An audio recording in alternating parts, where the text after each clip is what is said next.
At 9:12 a.m. on June 6, 1944, Marine Derek Cakebread stepped off his landing craft into chest-deep water off Queen Red Sector, Sword Beach, as German machine gun tracers stitched the sea surface toward him. He was 22 years old. He had served 2 years in the Royal Marines. He had never killed anyone. Along this stretch of the Normandy coast, the Germans had built a killing zone. More than 500 machine guns, backed by 50 mortars and nearly 90 artillery pieces, all pre-sighted on the tidal approaches. Within the first hour of the British landings, dozens of commandos would die before ever reaching dry sand.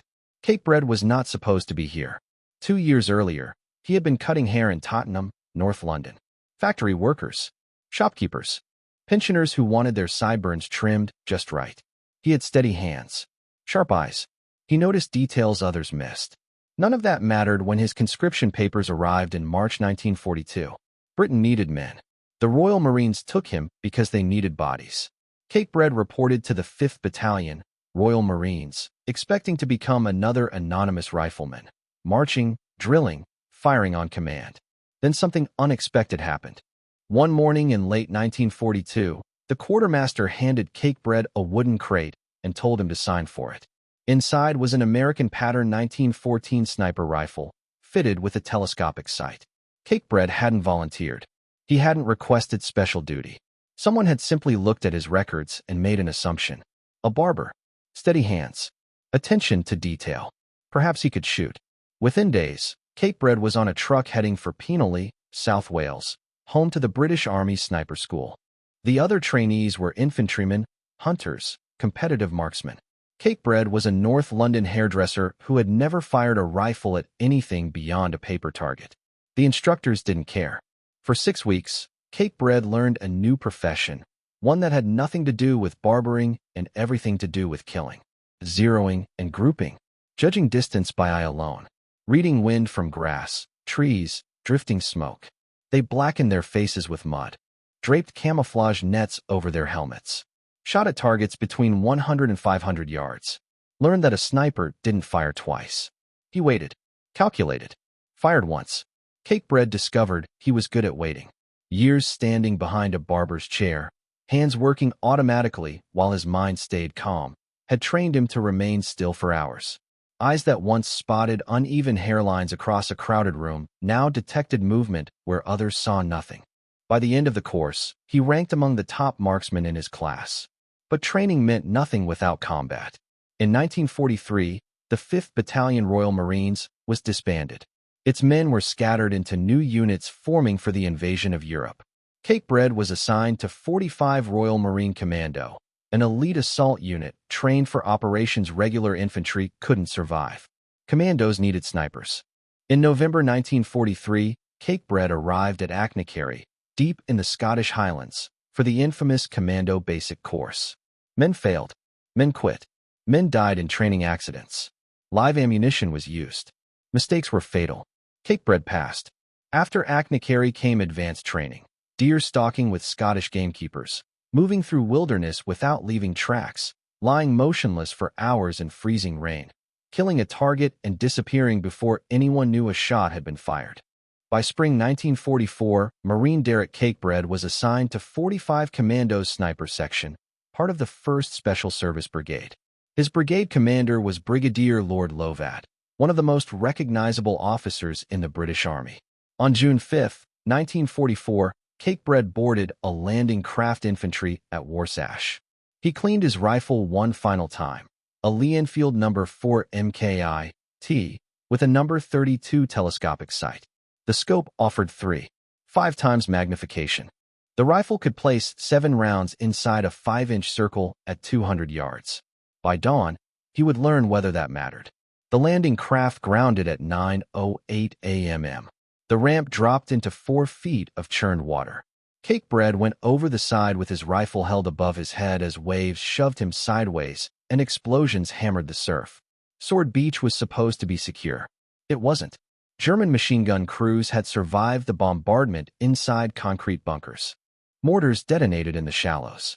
Tracers sliced through water and air. Cakebread saw a commando 3 meters to his left take a round and vanish beneath the surface without a sound. By the time 45 Commando landed, 90 minutes after the first assault waves, the beach was still a battlefield. Burning vehicles, dead infantry, disabled Sherman tanks with tracks blown off by mines, medics dragging wounded men toward whatever cover existed. Cakebread's job was not to fight on the beach. His job was to survive it. The brigade assembled near the seawall and pushed inland toward Wistrium, led by Lord Lovat himself, walking upright under fire, accompanied by Bill Millen, his personal piper, playing bagpipes as bullets cracked overhead. It was calculated madness, and it worked. The commandos followed the pipes through streets filled with rubble and bodies. Cakebread moved with his troop, rifle slung across his back. There was no room for precision shooting. This was close, violent, chaotic fighting. By early afternoon, the brigade reached the bridges at Bénouville. The airborne troops of the 6th Airborne Division had seized them in the night and held them for nearly 12 hours.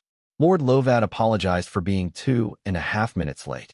There was no time to rest. German forces were massing. The eastern flank of the invasion was still fragile, and at 1,500 hours, new orders arrived. The situation had changed. German resistance around Amfreville and Le Plain was far stronger than expected, and Derek Cakebread, the former barber, was about to find out what all his training was really for. The commandos were ordered to dig in. Franceville could wait. Survival could not.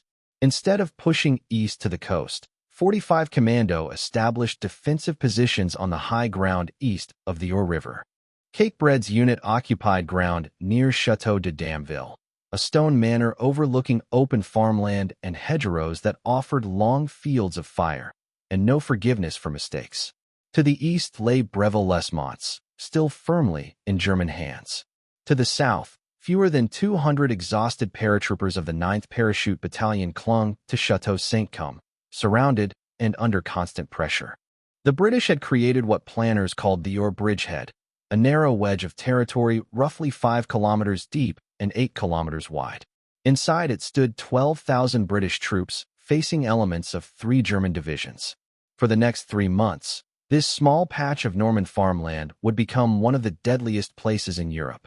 Artillery by day, infantry attacks by night, and between them, orchards, hedgerows, sunken lanes, and ruins where snipers hunted snipers, patiently and without mercy. This was the war Derek Cakebread had trained for. Not the chaos of Sword Beach, not street fighting in Wistrium, but the slow, deliberate work of observation, calculation, and killing before the enemy ever knew he was seen. On the evening of June 6th, Cakebread cleaned his rifle and prepared his kit. His Lee Enfield No. 4 MKI-T was zeroed at 300 yards. His ammunition pouch held 50 carefully selected, 303 rounds. Over his uniform, he wore a Denison smock, the camouflage jacket shared by British paratroopers, ideal for disappearing into Norman hedges. Somewhere out there, German snipers were doing exactly the same thing. The Orne bridgehead was becoming a killing ground. But first, Cakebread had to survive the night. German artillery began ranging in almost immediately. Shells walked methodically across the fields around Amfreville, each salvo closer than the last. The Germans were probing, measuring, searching for patterns. The first major attack came before dawn on June 7th. At 0415, artillery slammed into commando positions, followed by infantry assaults from the 857th Grenadier Regiment. The fighting was close and brutal. The commandos held, but casualties mounted with every push. On D-Day itself, Lieutenant Colonel P.J.E. Phillips, commanding 45 Commando, was hit by a sniper while moving between the bridges over the Cannes Canal and the Orne River. The round shattered his left leg. Command passed to Major Nick Gray. The message was unmistakable. German snipers were active. German snipers were skilled. German snipers were watching. For the first 2 days, Cakebread fought as a regular infantryman. The front was too fluid for precision work. Attacks came from all directions. Every rifle was needed. Men fired from shallow trenches, slept in shifts of 30 minutes, ate cold rations when they could. By June 8th, the line stabilized enough for specialized work. Lieutenant Brian Seaman, brigade intelligence officer and future author of Commando Men, assembled the brigade sniper section. Pairs from each commando unit were pulled together to operate independently across the bridgehead. Cakebread was paired with Marine Tommy Treacher, another sniper from a troop, 45 Commando. They had trained together at Achnacarry and shared the quiet, unspoken understanding that kept snipers alive. One man watched. One man shot. They covered each other, or neither came back. Their first mission came on June 9th. At 0500, Seaman briefed them. They were to pass through 3 commandos' forward positions, move 800 yards into no man's land, and establish an observation post near Longmere Farm. Their task: observe German movements, assess artillery effects, and engage targets of opportunity. The phrase sounded clinical. It meant killing people. Cakebread and Treacher moved out before first light, crawling through hedgerows still heavy with dew. Normandy's landscape was perfect sniper terrain. Small fields bordered by thick vegetation, ancient trees, and sunken lanes carved over centuries. Every hedge was concealment. Every shadow could kill. They established positions 20 yards apart, close enough for mutual support, far enough to avoid being taken out by a single mortar round. Cakebread settled beneath a hedge in a shallow depression, draped camouflage netting over his head and shoulders, and began to wait. Waiting was everything. A sniper who moved too soon died. A sniper who fired at the wrong target invited artillery. For 3 hours, nothing happened. Then, shortly after 0930, Cakebread saw movement near a farmhouse 400 yards east. A German officer stepped out from behind a stone wall, binoculars raised, scanning British lines. Reconnaissance. Cakebread adjusted his scope. The number 32 sight allowed precise elevation adjustments. At 400 yards, the 303 round would drop roughly 18 inches. He dialed the correction, slowed his breathing, centered the crosshairs on the officer's chest. The trigger broke cleanly. The officer fell. No drama. No sound. One moment standing, the next motionless. At that range, the crack of the rifle would arrive almost a second after the bullet. Confusion would follow, but Cakebread was already gone. He crawled backward through the hedge, putting distance between himself and the firing position. Mortars would come. German snipers would hunt the source. He reached Treacher and signaled. One kill. They shifted to their secondary position and waited. The routine set itself within days. Before dawn, Cakebread and Treacher slipped through British lines and vanished into the hedgerows. They carried only essentials: rifle, ammunition, water, a single day's rations. Speed was survival. They worked 6 to 8 hours at a time, observing, reporting, waiting. At dusk, they withdrew. At night, the Germans owned the ground. The bridgehead became static. Neither side could break through, so both sides bled. Artillery, mortars, snipers. Cakebread learned every inch of ground, every ditch, ruined barn, hedgerow gap. He learned which farmhouses served as German command posts, which roads were used for resupply, where enemy snipers favored firing positions. And slowly, methodically, the tally grew. The German snipers were good. Many of them had fought on the Eastern Front, where the sniper war between German and Soviet marksmen had produced some of the deadliest shooters in history. They used the same methods Cakebread employed: camouflage, patience, single-aim shots followed by immediate relocation. The difference was experience. Some of these men had been killing like this since 1941. On June 11th, Cakebread nearly died. He was positioned overlooking a road junction near Breville when a bullet cracked past his head, missing by inches. He never saw the muzzle flash. He didn't hear the shot until after the round passed him. The German sniper had seen him first. Cakebread froze. Moving now would confirm his position. The enemy would be watching through his own scope, waiting for the smallest sign of life. A raised elbow, a shifting shoulder, a breath taken too deeply. For 20 minutes, Cakebread lay motionless, barely breathing, sweat soaking through his uniform despite the cool morning air. Then, slowly, he began to crawl backward. He moved inches at a time, using the hedgerow for cover, careful not to disturb a single leaf. It took him 2 hours to withdraw 300 yards. When he finally reached Treacher's position, his hands were shaking. The near miss changed everything. Cakebread became more selective about firing positions, more conscious of angles and background silhouettes. He began using multiple hides during a single mission, shifting every hour to prevent the enemy from fixing his location. The German who nearly killed him had taught a lesson no training course ever could. By mid-June, Cakebread's tally had reached double digits. The kills came quietly, one at a time, never dramatic. A machine gunner adjusting his weapon, a mortar crewman lingering too long in the open, an officer bent over a map with his subordinates, unaware that 400 yards away, a former hairdresser from Tottenham was settling the crosshairs on his chest. Brigadier Lord Lovat noticed. He made a habit of knowing his best men, and the reports from Lieutenant Brian Seaman's sniper section consistently highlighted Cakebread's effectiveness. In his memoir March Past, Lovat later described the psychological impact of snipers in the Breville area. The Germans could no longer move freely. Officers avoided open ground. Soldiers crossed fields at a crouch. Every hedgerow became a source of fear. Fear was a weapon. Every German who hesitated before moving. Every officer who refused to expose himself. Every soldier who kept his head down instead of returning fire represented a small British victory. Cakebread wasn't just killing men. He was paralyzing an army. But the Germans adapted. They deployed dedicated sniper hunting teams. Mortar coverage increased on suspected sniper hides. Observation posts were established solely to detect muzzle flashes and call in artillery. On June 13th, the 857th Grenadier Regiment launched a major assault on the Commando positions. The attack began with the heaviest artillery bombardment Cakebread had experienced since D-Day. For 90 minutes, shells fell without pause, turning the ground around Ampferville into a shattered wasteland of craters and splintered trees. When the barrage lifted, German infantry emerged from Breville in company strength, advancing through smoke and dust. They expected the defenders to be dead or stunned. Instead, they ran into a wall of fire. Cakebread was on the line that morning.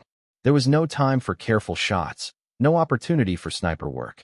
He fired as fast as he could cycle the bolt, magazines dropping into the grass beside him as he sent round after round into the advancing figures. The assault broke like a wave against a seawall. German bodies littered the fields. The survivors fell back toward Breville, leaving their wounded crying in the open. That night, Cakebread cleaned his rifle and counted his ammunition. 14 rounds of match grade.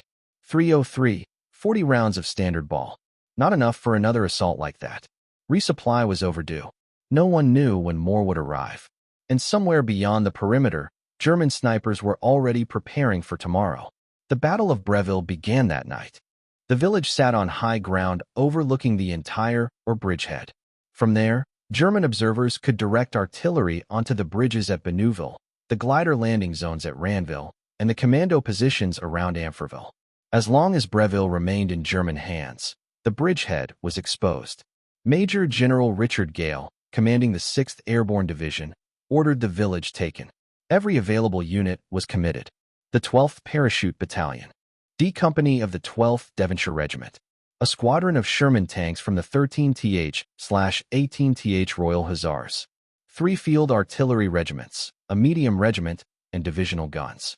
The attack went in at 2,200 hours. Cakebread watched from commando positions near Le Mesnil as British artillery saturated Breville with high explosive. The ground shook with every salvo. Orange flashes lit the horizon like heat lightning. Then the infantry advanced across 400 yards of open ground. It was slaughter. German machine guns and pre-registered mortars tore into the paratroopers. Defenders who survived the bombardment emerged from bunkers and fought with the desperation of men who knew there was no retreat. By the time the crossroads fell, a company of the 12th Parachute Battalion had been reduced to 18 men. Brigadier Lord Lovat was wounded during the fighting, hit by shrapnel from an artillery burst. He was evacuated the next day and would take no further part in the Normandy campaign. Command of the 1st Special Service Brigade passed to Brigadier Derek Mills Roberts. Breville fell, but the fighting didn't end. German counterattacks followed for days. British reserves dwindled. By mid-June, the 6th Airborne Division had lost nearly half its effective strength. For Cakebread, Breville changed everything. With the high ground secured, British observers could now see deep into German territory. Daylight movement became dangerous for the enemy. The sniper section had new hunting ground. On June 15th, Cakebread and Treacher pushed farther east than ever before.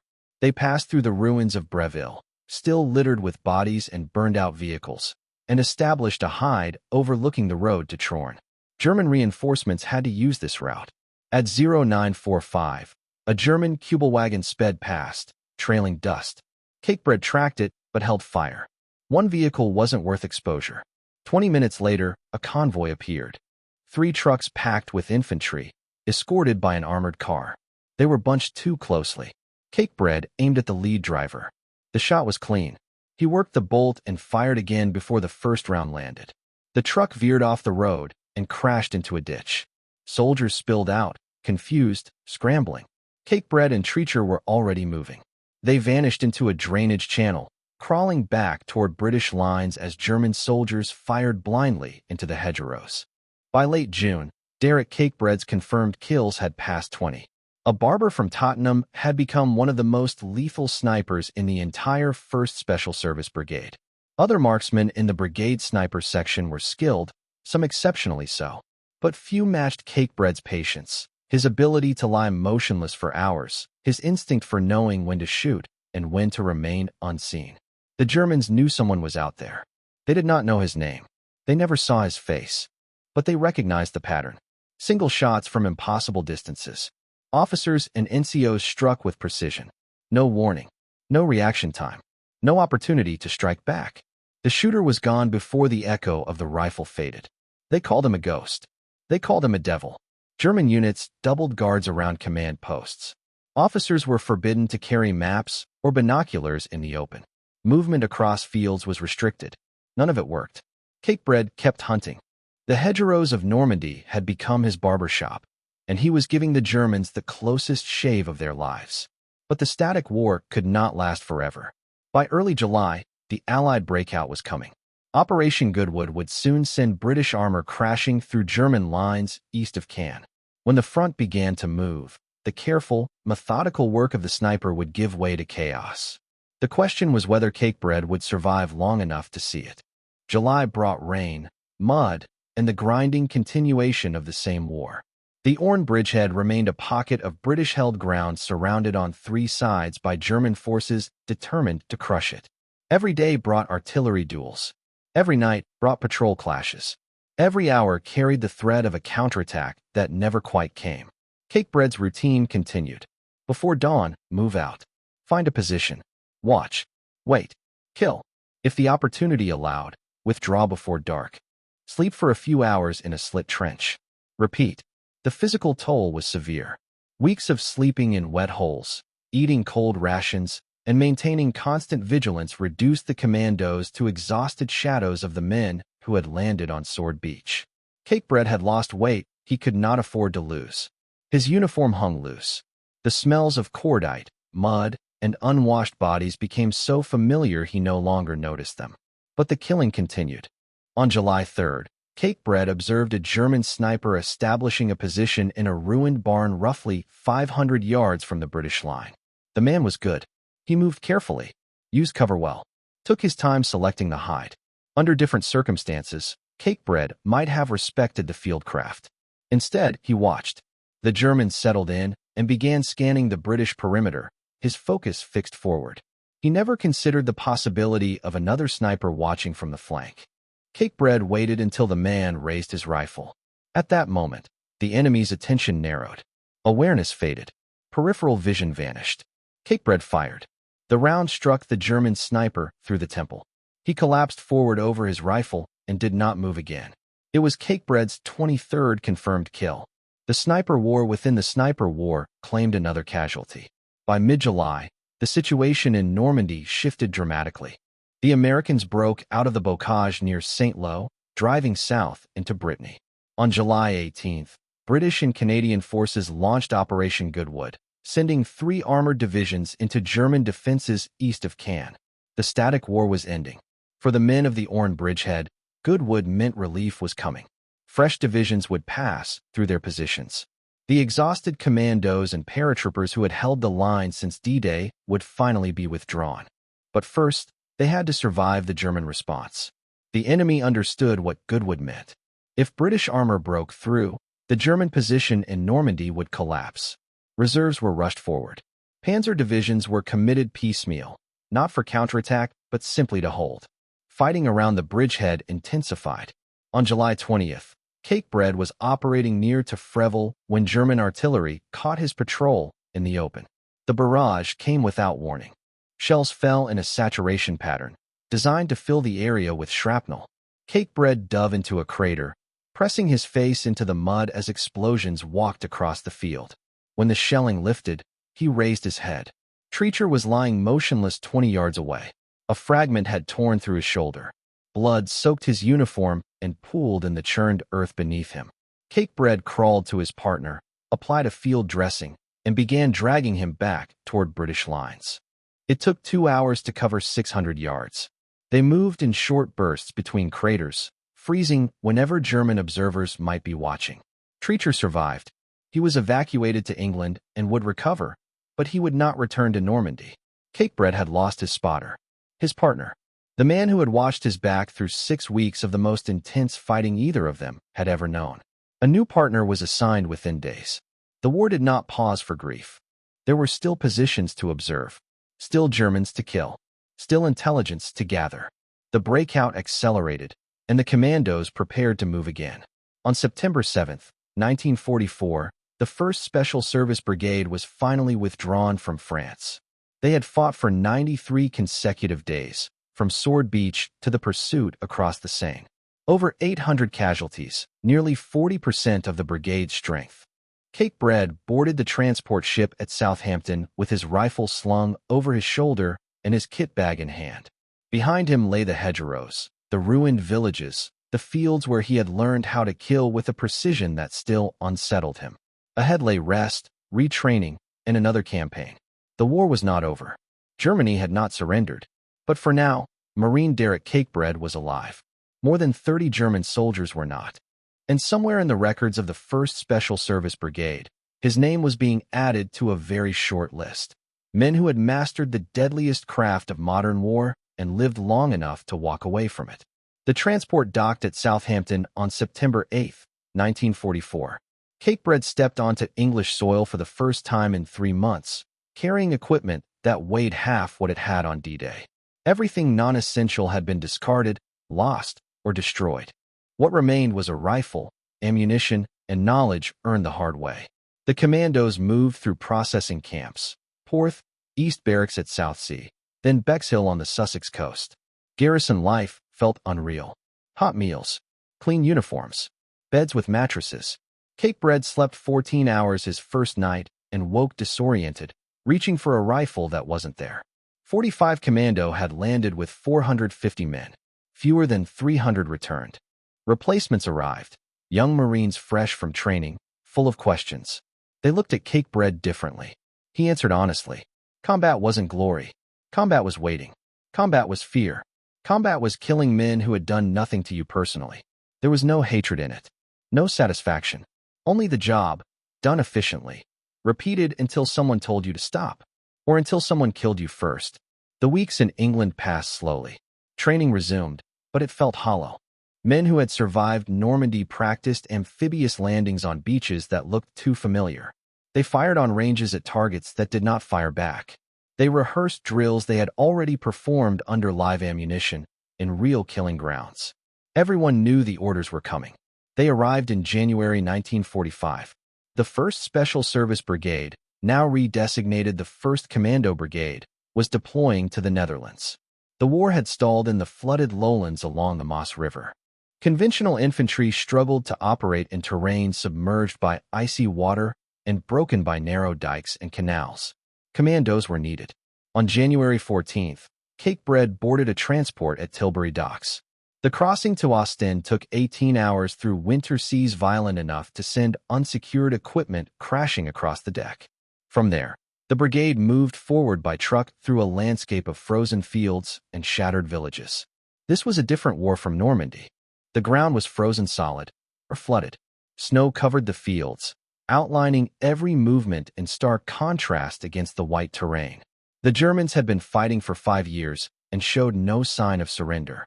If anything, they fought harder as defeat closed in. 45 Commando was assigned operations around the towns of Montfort and Bruggen, where German forces had established strong defensive positions along the Montforterbeek, a narrow river forming a natural barrier to Allied movement. Breaking those positions would require the same combination of firepower, maneuver, and individual courage that had held the Orne bridgehead months earlier. On January 23rd, a troop advanced along Station Road toward Montfort. Cakebread moved with the lead element. As the commandos reached a crossroads, German machine guns opened fire from prepared positions along the dike. The troop was caught in a kill zone, bullets coming from multiple directions, no cover within reach. Men fell in the opening seconds. Those still alive threw themselves into frozen fields or scrambled for nearby buildings. German mortars joined the machine guns, dropping rounds with terrible precision. A well-positioned enemy sniper began picking off anyone who tried to move. Cakebread crawled into a drainage ditch and scanned the area. Snow made concealment difficult, but it also made mistakes visible. He saw movement near a farmhouse 200 yards away. A rifle barrel protruding from a window. The unmistakable outline of a telescopic sight catching the winter light. He steadied his breathing. The cold stiffened his fingers. He focused on keeping the trigger pull smooth. The German sniper was concentrating on the pinned commandos. He never saw Cakebread. Cakebread fired once. The rifle barrel vanished from the window. The ambush did not end. The troop remained pinned down, taking casualties with every passing minute. Medics sheltering in a nearby house could see wounded men lying in the snow, calling out for help they could not reach. Captain John Tulloch, Royal Army Medical Corps, made a decision. He ordered jeeps marked with Red Cross insignia to drive into the killing zone to extract the wounded. It was a desperate gamble, one that depended entirely on whether the Germans would respect the laws of war. The jeeps rolled forward under the Red Cross flag. German fire slackened, but did not fully stop. Bullets cracked overhead as medical personnel loaded wounded commandos and drove them back to cover. Tulloch made multiple trips, each one a calculated risk. Most of the wounded were evacuated. The troop, however, had been shattered. Veterans who had survived D-Day and the Orne bridgehead died in a frozen Dutch field 8 months later. Cakebread survived. He continued operating as a sniper through the winter, fighting in the Netherlands and into the final push into Germany. In April 1945, the brigade crossed the Weser River and advanced toward the Baltic coast. German resistance was collapsing, but pockets of fanatics still fought on. The killing continued until the very end. The war in Europe ended on May 8, 1945. Cakebread was somewhere in northern Germany when the ceasefire took effect. He had been in combat intermittently for 11 months. His confirmed kill count stood at more than 30 German soldiers, one of the highest tallies recorded by any British sniper in the Normandy campaign. There were no medals. Snipers rarely received recognition. Their work was too quiet, too patient, too distant from the kind of heroism military decorations were designed to honor. Cakebread returned to England with the same rank he had held on D-Day. Marine. Nothing more. He went home to Tottenham. The barber shop was still there, somehow untouched by the bombing that had devastated much of London. His old customers returned. Older now, grayer, marked by years of rationing, blackouts, and fear. They asked what the war had been like. Cakebread did not tell them about the German officer shot through the chest at 400 yards. He did not describe the sniper killed in the ruined barn or the truck driver whose death sent a convoy into chaos. He talked about the weather, the food, the mud, things civilians could understand without having their idea of war destroyed. Decades later, the Imperial War Museum recorded his testimony. In that interview, Cakebread spoke calmly and without drama about the sniper course at Penally, the training at Achnacarry, the long days lying motionless in hedgerows waiting for a target. The voice of a man who had made peace with what he had done. Lord Lovat mentioned him by name in March Past, published in 1978. He described Cakebread as one of the finest snipers in the commandos, a hairdresser who accounted for over 30 Germans in Normandy alone. It was a rare acknowledgement for a man who had spent the war unseen. The skills that made Cakebread lethal were the same ones that had made him a good barber. Steady hands, patience, attention to detail, the ability to remain calm while performing precise work. The army had seen something in his records that he never had. A man who could cut hair to within a millimeter could also place a bullet exactly where it needed to go. 45 Commandos still exist today, based at RM Condor, Arbroath.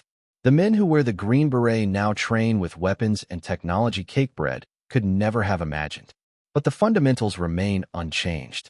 Patience, precision, the willingness to wait.